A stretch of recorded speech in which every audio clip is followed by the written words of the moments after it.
while revealing details, this is stuff that negotiators in the United States and other countries already knew about when they came to this 2015 agreement with Iran? That's what most of the analysts who have been writing, commenting on this issue, including some Israelis, have basically argued that the IAEA was aware of all of this. The Israelis actually broke into this warehouse in Tehran in January of 2016. They've had this information for at least a year, and they had a Mossad brief the President Trump in January of this year. Deciding to reveal it at the moment when President Trump is within less than 2 weeks of making a decision about the Iran deal. I mean, I think it explains a lot. It also explains the fact that I think the Israelis who are fearful for their recent strikes in Syria might be put more on the defensive and be constrained from retaliating if, in fact, the Israelis remain in the case of the international community that they had lied back in 2003 to the IAEA about what they were developing. I think this is, look, the Prime Minister is on the verge of a major political victory. That is to say, getting the United States to walk away from this deal. And I think Mr. Netanyahu likes to be every day. President Trump's Something happens. to be the cheerleader. And he's also trying to People don't pay attention to the red light. be a major player. Oh, it's red. I can just go. With respect to an impending And then they kill someone. between Israel and Iran in Syria. Interesting argument from the French foreign ministry this morning that they said that this information provided by Israel and Iran's past nuclear weapons program could actually be an argument for keeping the nuclear deal in place. I mean, they said that at least in part confirmed the nuclear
about the worst parts of Facebook. Basically a town square where people can interact, they can keep up with each other, but without sort of commercial, predatory aspect.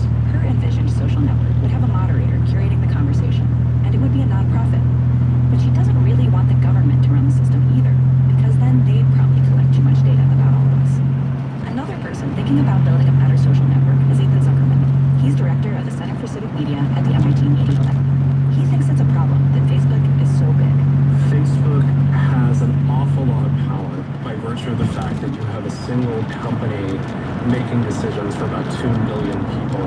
He says the next iteration of social networks could be decentralized instead of run by one company. A good example of this is a network that already exists, an open source software called Mastodon. You can install it, put it up on a web server. At that point, you're running a Mastodon node. It's a sort of replacement Twitter, where anyone can create their own community with their own rules. Another problem that he'd fix? We don't really have control over the algorithms that sort our information and choose what we see or don't see. Zuckerman and his MIT colleagues have built an experimental platform called Gobo, which allows you to tinker with the algorithms on your Facebook and Twitter feeds as you see fit. So you can say things like, I'd like to hear from more women, mute all the men. I'd like less rude content and more civil content. It's both fun and tricky to think about what a better social network looks like. Should it be bounded by geography, so it's easier to meet your neighbors? Or is it a place to meet far-flung kindred spirits? Is it a space to share news articles and funny videos? Or is it politics and meme-free? Do you use your real name, or do you keep personal data out of it? Maybe you pay to use it, or maybe it pays you to use it. Zuckerman says we might be better off if we didn't rely on one social network to do everything. We might choose to have a bunch of different networks and figure out how to link them together. It's a bit crazy that we have one social network that tries to do everything. It can be hard for a new social network to take off because of something called the network effect, which says we tend to go where our friends already are. And when innovative social networks have threatened Facebook's dominance, it simply bought them, as it did with Instagram and WhatsApp. The trick is right now, Facebook has a quite effective monopoly. So one possibility on this could be to try to constrain Facebook from swallowing other competitors. And that network effect can cut both ways. So if my friends started leaving Facebook, it'd be easier for me to leave too. I asked Cathy O'Neill if she could imagine a scenario in which a real alternative to Facebook emerges, and she said yes, including one where people simply lose interest. It was kind of a temporary insanity that we all went through, where we wanted to do this in the first place. And in that future, perhaps we'll look up from our phones, walk outside, and hang out together in real life. Laurel Walmsley reporting here on Morning Edition from NPR News. Actually go outside and talk to people face to face? What a radical concept. It's 89.3 WFPL. Israel's ambassador to the United States, Eran Dermer, will join us this morning to talk about whether the U.S. should withdraw from the Iran nuclear deal. That's coming up in 15 minutes on Morning Edition. Support for 89.3 WFPL comes from U of L Hospital, where academic physicians and medical scientists strive to pioneer groundbreaking treatments and innovative care. That's the power of you. Details at uflhospital.org. Matching gifts from your employer are an easy way to double your donation. You can look up your company to find out if they'll match your gift right on our website. Head on over to LouisvillePublicMedia.org and click on More Ways to Support to get started. Thanks. Sunny and into the mid-80s for a high today. Mid-80s tomorrow too, and mostly sunny skies. Right now it is 50 at 7:19. Good morning. From NPR News in Washington, I'm Dave Mattingly. Britain, France, and Germany say they support the 2015 nuclear agreement with Iran, despite criticism from the Trump administration and Israel. NPR's Daniela Cheslow reports from London. British Foreign Office Minister Alistair Burt told the BBC the deal contributes to peace in the region. The agreement was signed in 2015. It lifted sanctions on Iran in exchange for Tehran stopping its nuclear weapons program. Israeli Prime Minister Benjamin Netanyahu claimed on Monday that he had obtained evidence Iran had violated the agreement. President Trump has threatened to back out of the deal. Some of the estimated 200 mostly Central American migrants who arrived at the U.S.-Mexico border a few days ago are now being allowed entry. More than a half dozen have been processed. At least 11 others were arrested for entering illegally. NPR's Kirk Sigler says they arrived at the border in a caravan seeking asylum, saying they fear violence in their home countries. Many of these migrants that include women and children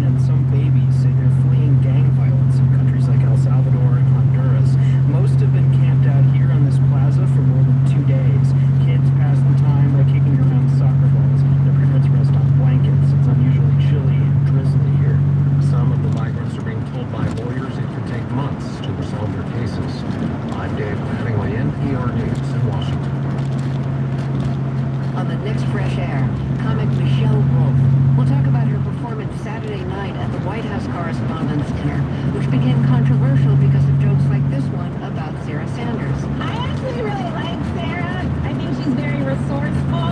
Like, she burns facts, and then she uses that ash to create a perfect smoky eye. Join us. Today at noon on 89.3 WFPL.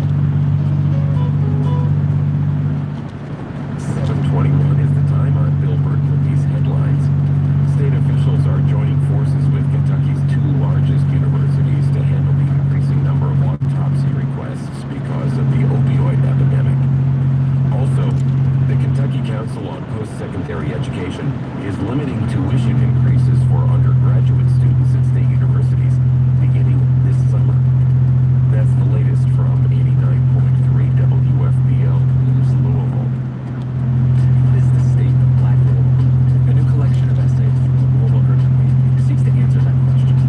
The result is a roadmap to addressing racial inequality in our city and how to make the future better. We'll talk about what they found with Urban League President and CEO Sadiqa Reynolds, and you're invited to join us May 16th at noon here at Louisville Public Media. This free event is part of FinFix Louisville, a partnership between 89.3 WFPL News and the Community Foundation of Louisville. Support for NPR comes from this station and from Little Passports, where every month kids can explore a new country when packages arrive in the mail filled with activities, souvenirs, maps, and stickers. Learn more at littlepassports.com/radio. From Home Instead Senior Care, offering professional in-home care, support, and resources for families dealing with Alzheimer's disease and other dementias, including hands-on training for family caregivers. Or at homeinstead.com/NPR. And from Capital One, with instant purchase notifications, so customers don't miss a purchase, small or large. What's in your wallet? Not available for some partner cards. Offered by Capital One Bank USA, NA. Copyright 2018. It's Morning Edition from NPR News. I'm Stephen Skinner. And I'm David Green. Special Counsel Robert Mueller has questions for President Trump. That much we have known for a while, but today we are learning just what Mueller wants to know. The New York Times obtained a list of questions that the special counsel wants to ask the president as part of the investigation into attempted Russian meddling in the 2016 election. Mueller's team has been notably secretive in the course of its investigation, and this list gives us rare insight into the focus of the counsel's inquiry. Here to discuss this is Michael Schmidt, who helped break this story for the New York Times. Michael, welcome. Thanks for having me. So what does Mueller want to know? Mueller wants to question the president on sort of four main areas. Many of them not surprising, firing of Comey, firing of Mike Flynn, what happened around Mike Flynn, former national security advisor who was in touch with the Russians during the transition.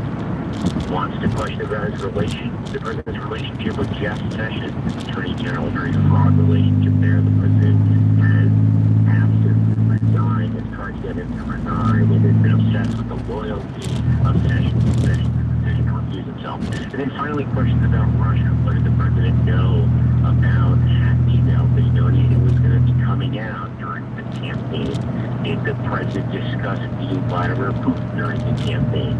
Who were the president's other associates that he may know in Russia? His 2013 trip there for the Miss America pageant. So it sort of covers the gambit, and it's not entirely surprising in itself, but it sort of starts to see all of these questions played out. Yeah, written out. I want to drill down on one of the questions that I think you described as tantalizing in your piece. Mueller wants to ask the president this: what knowledge did you have of any outreach by your campaign, including Paul Manafort, to Russia about potential assistance to the campaign? And that's the end of the question. Paul Manafort, of course, was running the Trump campaign. That sounds like the special counsel is being very specific about wanting to know if the president knew about some sort of collusion. Yeah, that sort of caught us by surprise. A lot of things in this document were not surprising. That was certainly one of them. Paul was in the lead, the special counsel, to ask that question. We don't really know. All we know was in this document. And to understand this document, the president's lawyers went in and met with the special counsel's office in March. The special counsel's office was going to give them an idea, to give them a head start on what the questions would be for an interview. And it was they listed off all of these different topics the president employers took them down and created these 49 questions that they knew Mueller wanted to ask the president. That is what is in this document. Do you have a better idea now, reporting on this long list of questions, what might be the president's biggest potential legal liability as of now? No, who knows? Who knows? I mean, he may not have any legal liability. We just don't know. These are just the questions that Mueller is looking at. I think the important point here to understand, though, is that 3/4 of these, 2/3 to 3/4, certainly more than half of these questions are about the issue of obstruction. And this is an investigation, an FBI investigation that started nearly 2 years ago, looking at Russia's efforts to influence the election, ties between Trump's campaign and Russia. Here we are, 15 months into the president's time in office, and there are a lot of questions that have piled up about the way he has pulled the levers of power, what he has done as president. And that is the sort of thrust of these questions. Why was it that he wanted to get rid of Comey? Did he have other intentions? Their questions are designed to try and get inside the president's mindset to see why he was doing the things he was doing and what was motivating him. Lastly, Michael, I just have to ask you something I would ask anytime there's anonymous sourcing on such a big story. I mean, did you consider who might be benefiting from this being out there, whether it's the president, his allies, whether it's the special counsel? Folks that are connected to this story have all sorts of motivations to speak.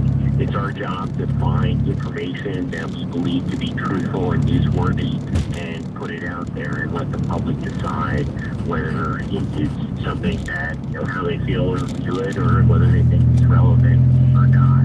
You're simply out there just following the facts, taking as much as we can and putting the things that we believe to be true out there to tell this story, to give it context. Not every story is a salacious one where we reveal entirely new things. In this case, we're just sort of giving an idea of what the president may be asked. All right, Michael Schmidt, reporter for the New York Times. Thanks a lot.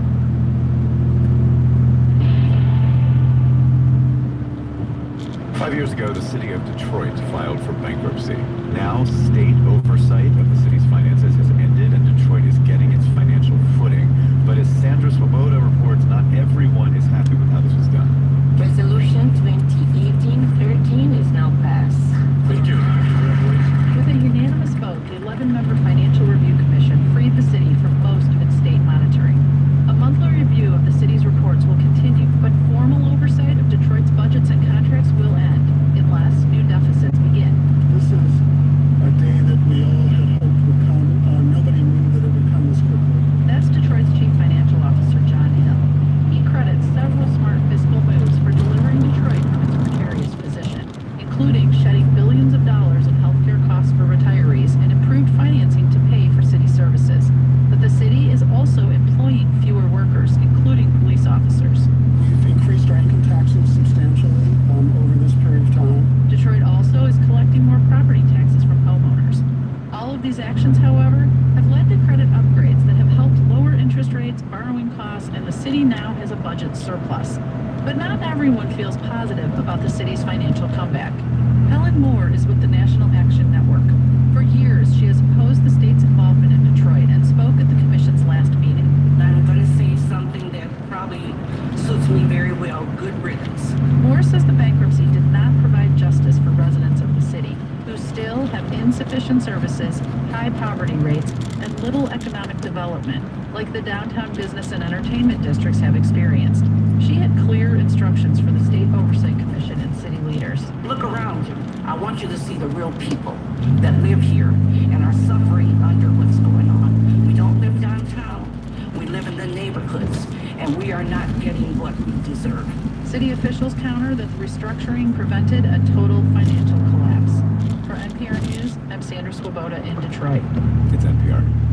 Full support for 89.3 WFPL comes from Reach Evaluation. Since 1987, helping organizations make decisions and tell their story by discerning meaning from metrics, offering data system development, analytics, data visualization, and evaluation support.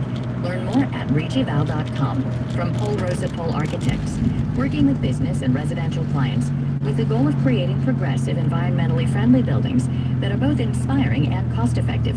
Information at prparc.com. BBC News with Jerry Smith.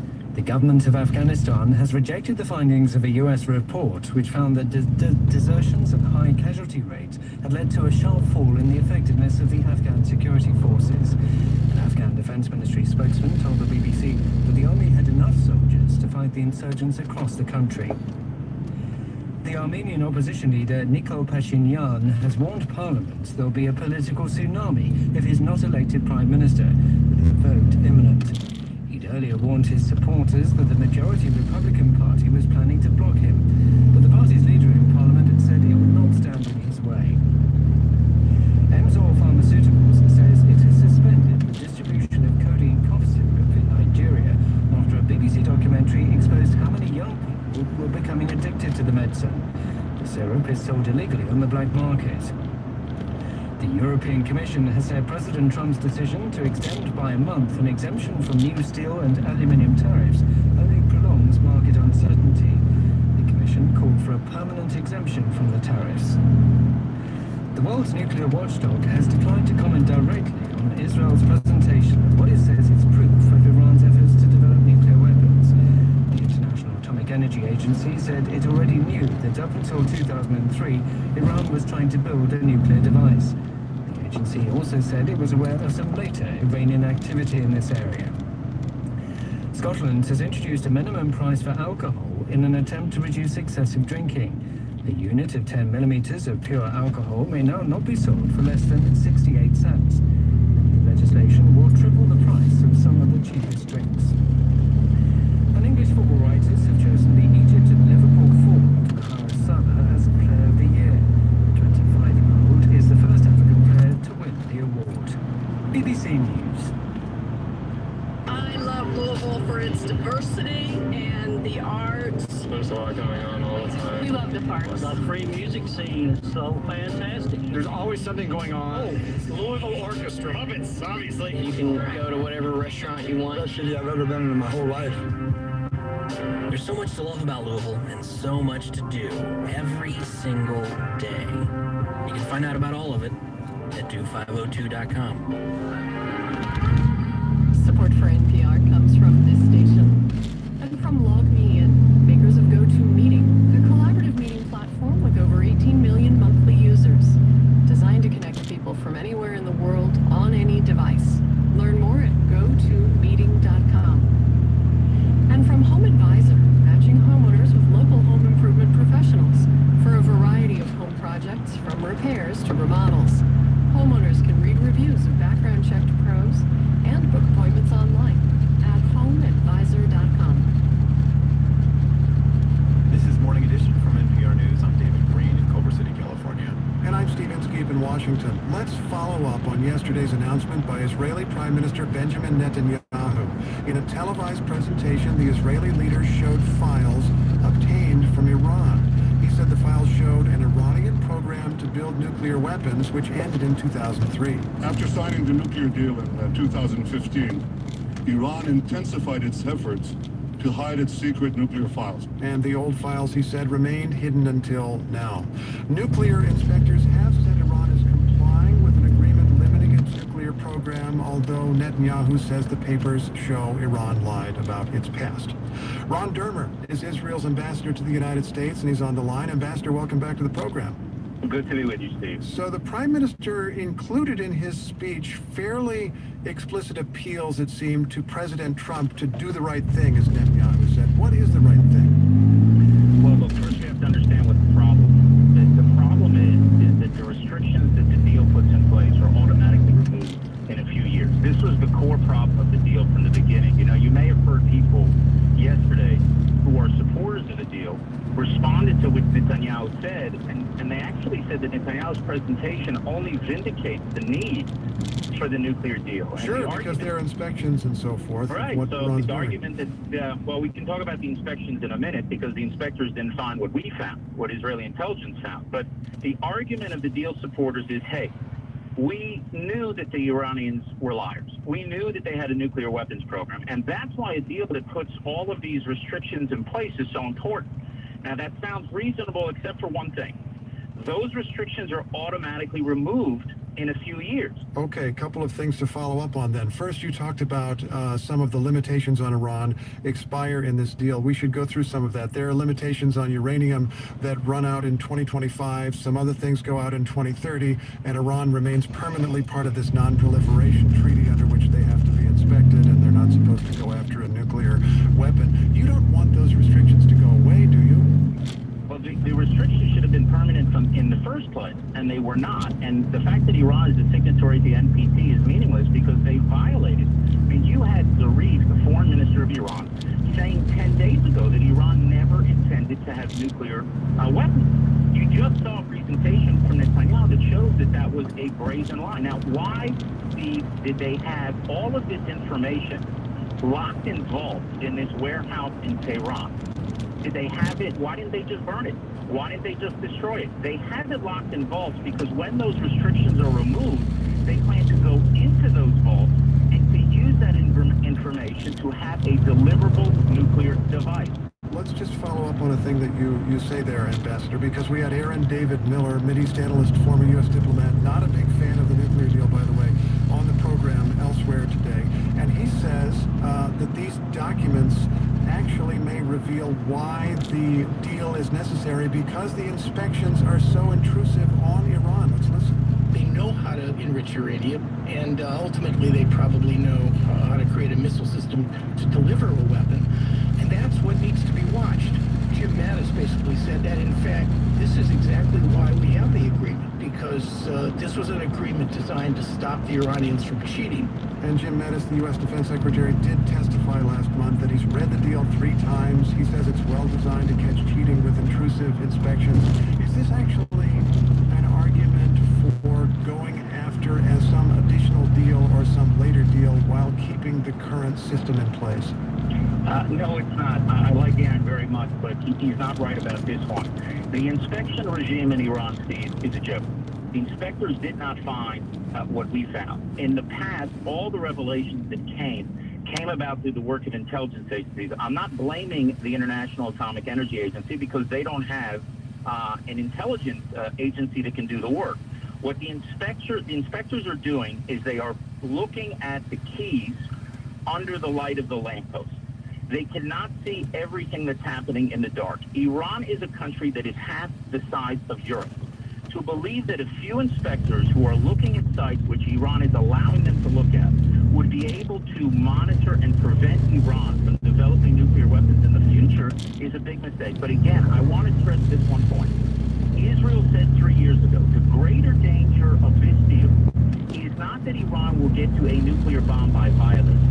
It's that Iran can get to an entire nuclear arsenal by keeping the deal, because these restrictions will be removed. And if there are not further restrictions, that's what you're arguing. If there's not further restrictions, violate the non-proliferation treaties and so forth. Well, if it's not violating the commitment of Iran not to violate the nuclear non-proliferation treaty gave us any comfort, we wouldn't have needed a deal to begin with, because they've been signatories of the NPT from the beginning, and they violated. And obviously, you saw the extent of their violations yesterday in Netanyahu's presentation. The revelations yesterday should convince people that we have to have a demand that they fully dismantle their nuclear program. Last question, Ambassador. Does any evidence that was uncovered show that Iran is currently pursuing nuclear weapons or currently actively violating the nuclear agreement? Sure. First, you have the violation in terms of their falsification of their statements to the IAEA. Oh, because they lied about the past and what their intentions had been. Well, that was a key stage in actually going to the deal. It was December 2015 where the IAEA had to sign off, and the IAEA whitewashed it, and there's no way they could have done that if all of these revelations were made in November 2015. We didn't have the information then, or else they would have released it. But there's no way the IAEA would have. But nothing shows that in 2018 they're looking for a weapon, right?